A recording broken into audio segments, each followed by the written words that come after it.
होगी, करनी होगी, करनी होगी। आईडीबीआई बैंक का निजीकरण नहीं चलेगा, नहीं चलेगा, नहीं चलेगा। आईडीबीआई बैंक का निजीकरण नहीं चलेगा, नहीं चलेगा, नहीं चलेगा, नहीं चलेगा, नहीं चलेगा, नहीं चलेगा, नहीं चलेगा। आवाज दो, आवाज दो, आवाज दो।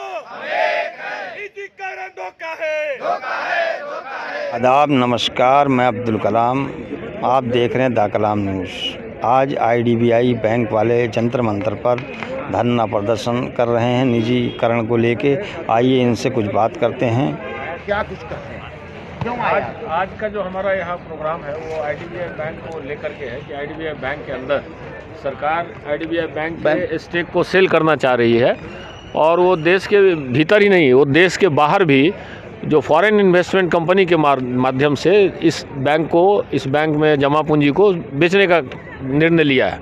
उसके विरोध में हमारा दोनों संगठन, all India IDBI bank officer association और all India IDBI bank employees association ने आज ये धरना एक दिन का आहूत किया है।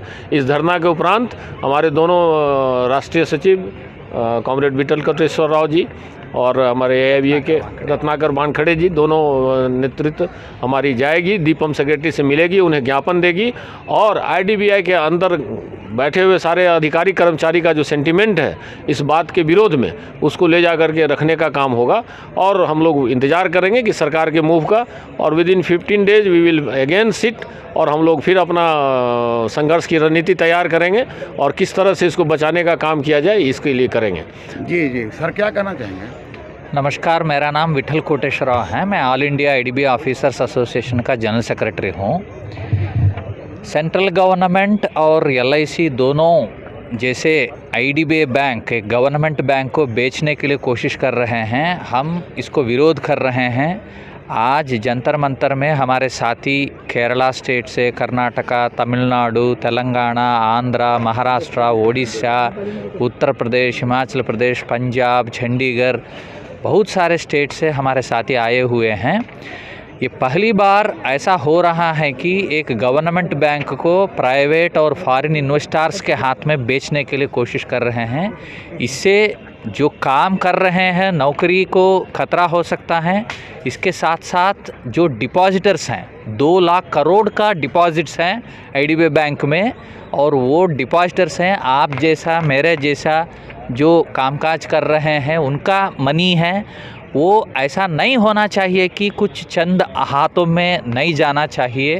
कुछ चंद हाथों में नहीं जाना चाहिए। सर, आप भी एक नौजवान हैं, क्या करना चाहेंगे? भारत एक डेवलपिंग कंट्री है, ये और देश बैंक लोगों को रोजगार देने की बात करती है, व्यवस्था करने की बात करती है, महिलाओं का सम्मान करती है, और महिलाएं भी यहाँ पे आपके अब देख रहे होंगे, महिलाएं भी रोड पे, जो नौकरी करने वाले लोग अच्छे पैसे से चल रहे थे वो भी परेशान हैं। सबसे बड़ी बात है, आखिर मोदी सरकार चाहती क्या है? किसी भी देश के लिए बैंक बहुत ज़रूरी होते हैं तरक्की के लिए, और बैंक सरकारी रहे तो बैंकिंग सुविधाएं सबको कम कॉस्ट में मिलती रहेगी। लेकिन अब जो बात कर रहे हैं कि बैंक का निजीकरण करने का, तो इससे फिर गांव में बैंक की सुविधा कम कॉस्ट पे अवेलेबल नहीं होगी। तो हम इसका अपोजिशन अभी कर रहे हैं कि आईडीबीआई बैंक जो है वो सरकारी बैंक रहना चाहिए। इसका जो स्टेक है 51% से नीचे नहीं जाना चाहिए, क्योंकि आईडीबीआई बैंक सेवाएँ गाँव में प्रदान कर सकता है। क्या लगता है सर, जैसे जिस प्रकार से आप लोग संघर्ष कर रहे हैं, आपकी बात सुनी जाएगी, आपको उम्मीद है कुछ इस गवर्नमेंट? बिल्कुल, क्योंकि आपको याद होगा एफआरडीआई बिल करके जो गवर्नमेंट ने एक प्रपोज़ल लेके आया, उसमें ऐसे बोला गया कि कोई बैंक का स्थिति डूब रहा है तो उसमें डिपॉजिटर्स का मनी उसको प्रोटेक्ट करने के लिए यूज़ करेंगे, डिपॉजिटर कुछ नहीं पूछना चाहिए। तो तब एफआरडीआई बिल को जब लेट अरुण जेटली साहब थे तब सभी जगह से विरोध आया था। एफआरडीआई बिल को गवर्नमेंट ने वापस ले लिया, और लेटेस्ट जो फार्मर्स का संघर्ष हुआ है उसमें भी बहुत लंबा संघर्ष सड़क के ऊपर आके, ज़मीन के ऊपर आके किए थे, तब भी गवर्नमेंट को वापस लेना पड़ेगा। तो हम आज ये लेना पड़ेगा। बहुत बड़ी बात आपने कहा। मोदी जी जरा ध्यान दे रहे होंगे, बेटी पढ़ाओ बेटी बढ़ाओ, बेटियों का सम्मान करते हो। आप अपनी माँ का कंधा भी देने गए थे, बहुत अच्छा सम्मान है आपके नाम से, बहुत लोग अच्छा मानते हैं। मैं जानना चाहूँगा कि बेटी हो आप, मोदी जी से क्या कहोगे? आपका एक बात है, बैंक में आप काम कर रहे हो फिर भी आप परेशान हो, आप जंतर मंतर पे आए हो, क्या केरला से I am Jekala. I am coming from Kerala. I am representing all the bank staff, that is all the lady staffs in all the banks, because not only in IDBI, because if it happens in IDBI, privatization of IDBI is happening, it is like the starting. All the other banks will be privatized soon. If it happens in IDBI, the other banks will be privatized soon. So everyone should come up and unity we have to show, and we have to stop privatization, and we will go to any extent to stop it and retain IDBI as a government sector bank. Yeah. What do you want to Modi government? Actually, our job should be saved, and we don't allow any kind of public money looting. मैंने looting देखा आपने क्या है? जिन महिलाओं का आप सम्मान करते हैं वो महिला क्या कहती है? मोदी जी आपको देखना पड़ेगा। मैं और भी कुछ लोगों से पूछूंगा। सर आपका क्या नाम है? मेरा नाम गौतम पटनायक है। मैं उड़ीसा से हूँ, भुवनेश्वर से। मेरा तो पहला ये बोलना है कि इस सरकार से कि मोदी जी का ये बिल्कुल अच्छे दिन नहीं चल रहे हैं। अगर ये अच्छे दिन है तो कैसे दिन है जिस दिन में हम 11-12 साल पहले जब हमने इस जॉब को पाने के लिए रात दिन मेहनत किया, गवर्नमेंट जॉब को पाने के लिए, उसके बाद और उसी दिन आगे इस जॉब को हम बचाने के लिए जंतर मंतर में इकट्ठा हुए हैं। तो ये अच्छे दिन कैसे हुए, पहला सवाल। और दूसरा बात ये है मेरा, ये जो पब्लिक सेक्टर बैंक्स हैं ये 50 सालों से पहले से ही फाइनेंशियल इंक्लूजन हो या गवर्नमेंट का कोई भी प्रोजेक्ट्स वगैरह हो, ये सब पब्लिक सेक्टर बैंक्स ही कर रहे हैं, आज की डेट में भी कर रहे हैं। तो उसको निजीकरण करने का मतलब क्या है? आज की डेट में निजीकरण बैंक, जो भी प्राइवेटाइज बैंक्स हैं, वो आज की डेट में कोई भी गवर्नमेंट के कोई भी प्रोग्राम्स को ठीक तरीके से नहीं कर रहे हैं, उसको इम्प्लीमेंट नहीं कर पाते हैं या पब्लिक को अच्छी सर्विस नहीं दे पाते हैं। तो आज की डेट में ये क्यों किया जा रहा है? ये बहुत मेरा मैं आपसे भी जानना चाहूँगा सर, क्या कुछ कहेंगे? आप भी एक कर्मचारी हैं, बैंक में काम कर रहे हैं ना? जी। नमस्कार, मेरा नाम कर्मेंद्र शर्मा है, मैं हिमाचल प्रदेश से आया हूँ। और मैं कहना चाहूँगा कि सिर्फ बैंकिंग ही नहीं, as a public sector as a whole, जो गवर्नमेंट स्ट्रेटेजिकली इनको जो है प्राइवेटाइज़ करते जा रही है, इसका जो भुगतान है वो देश को करना पड़ेगा। अगर हम एक स्ट्रेटेजिक सेक्टर, चाहे वो रेलवेज़ है, बैंक्स हैं, एयरलाइंस, अभी जो इन्होंने एयर इंडिया जो भेज दिया है, उस समय तो मोदी जी बहुत बड़ा सीना तान के बोल रहे थे कि हम अपने हर एक प्रवासी भारतीय को उठा के लेके आए हैं। कोरोना टाइम में कौन गया? एयर इंडिया गया, क्योंकि बाध्य था सरकार के उसको मानने के लिए, आदेश को। अब अगर कोरोना आएगा तो कौन जाएगा? प्राइवेट कंपनीज नहीं जाएंगी।